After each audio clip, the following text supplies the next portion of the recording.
So Ricky Gervais has become a bit of an icon in the atheist movement. And in a recent clip I saw, he gives a perspective that is very common amongst atheists. Oh, here she is. Right. Go on. If you're atheist... I am. And you don't believe in an afterlife... I don't. If you don't believe in heaven and hell and all that, why don't you just go around raping and murdering as much as you want? I do. What? I do go around raping and murdering as much as I want, which is not at all. Because he's got a conscience. Because he's got conscience. It's funny how people will hear that and think it's a good explanation without one moment of critical thought. Where does your conscience come from? What effect does culture have on your conscience? After all, if Ricky Gervais was born in Afghanistan, would his view of right and wrong be different?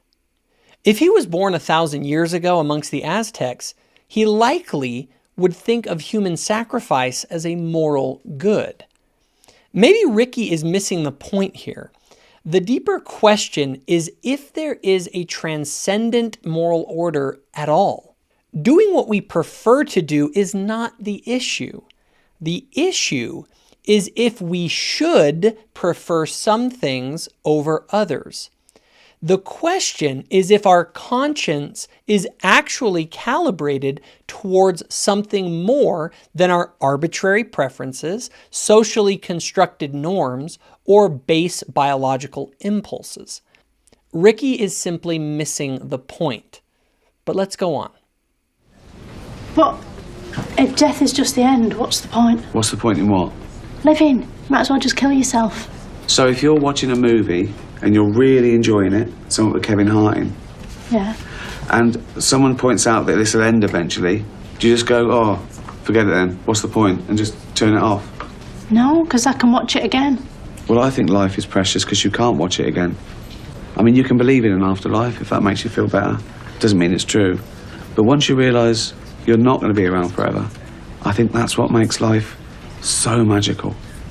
One day you'll eat your last meal, smell your last flower, hug your friend for the very last time. You might not know it's the last time, so that's why you should do everything you love with passion, you know? Treasure the few years you've got, because that's all there is. Do you notice the assumption that he is making? He is making the assumption that life is worth it. He is assuming the answer to the question being asked because he thinks that his life is worth it. But again, this just misses the point. The real question is not if his life is worthwhile. The real question is if life itself is worthwhile. The guard on the train to Auschwitz might have been enjoying his sandwich in the fresh morning air, but that does not mean the train to Auschwitz was worth it. Now imagine you were going to only exist for 10 seconds, and that 10 seconds was going to be absolute misery. Was that worthwhile?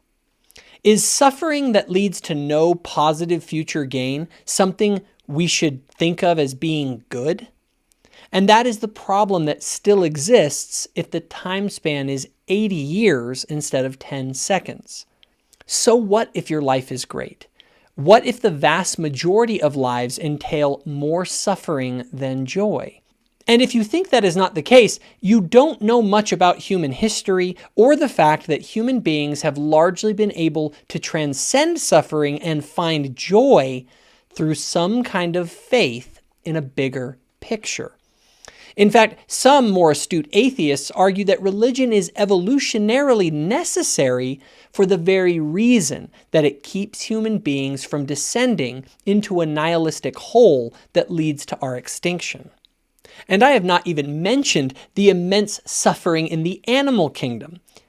When you learn how brutal nature actually is and the immense suffering this fallen world is built on, you end up really wondering if it would have been better had none of this ever happened in the first place.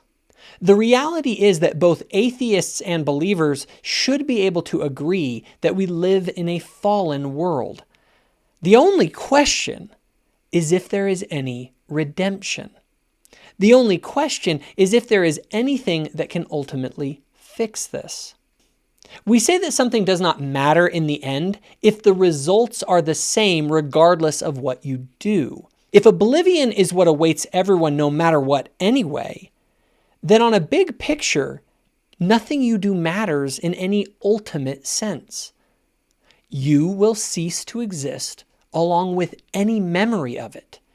The idea of you nor anyone else even having a memory of what happened is hard to even fathom. But if Ricky is right, it will be as if you never existed in the first place. So why does it matter that you existed in the first place? But people like Ricky will say that the here and now is to be enjoyed as an end in and of itself. And this is exactly the justification for hedonism. If everything ultimately gets erased anyway, then what matters is maximizing the enjoyment of the short existence that you have. And frankly, there is a really dark but logical place a person can come to if they feel that their remaining life will be more suffering than joy. And this is where a lot of modern atheists seem to be going. There are sadly situations in which suicide is very likely not preventable. There are people for whom mental illness is a terminal disease, similar to certain physical illnesses. There are people who have intractable and treatment-resistant mental illnesses who are of sound mind and who have capacity, who ultimately make that decision for themselves. I'm not saying that I think it's the right decision. I'm not saying I think it's a good decision, but I do honor and respect that it was their decision. And I do think that that part of the conversation is not often had enough, that consenting adults who have done everything and tried everything and still ultimately came to a decision for themselves, that there should be more of a conversation about respecting those decisions. And this obviously comes on the tails of me being somebody who advocates for medical aid in dying. So in certain states, 11, or is it 18? Ooh, gosh, I need to look back at my lit review on my dissertation. I think it's 10 states and one jurisdiction, so 11, because DC also has legalized it. In America, individuals can choose medical aid in dying if they are certified. When it comes to our predetermined number of years, I sometimes feel like I'm past my expiration date. No. I do feel that way, like today. Well, it's like Carl Kolchak says in the first Night Stalker movie. He says, I become extinct in my own lifetime.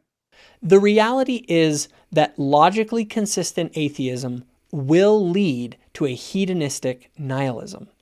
The believer and the atheist alike must ultimately conclude that we live in a fallen world. The only question is if there is any real redemption. And my witness, and the witness of Christians everywhere, is that hope is not ultimately found in the seeking of our enjoyment, but rather in something that happened over 2,000 years ago and everything that that event implied. The bad news is that we live in a fallen world. The good news, the gospel, is that there is hope because he lives. The gospel's message is that because he rose again, even your greatest sufferings can be consecrated to your eternal welfare. So come and see. Come and learn why we have placed our trust in him.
Hey guys, if you enjoyed this video, be sure to hit that subscribe button so my future videos show up on your feed. Also, if you or someone that you know has benefited from the content here on Thoughtful Faith, please consider becoming a channel donor or volunteer by visiting my new website, thoughtfulfaith.org, and clicking on the Get Involved page.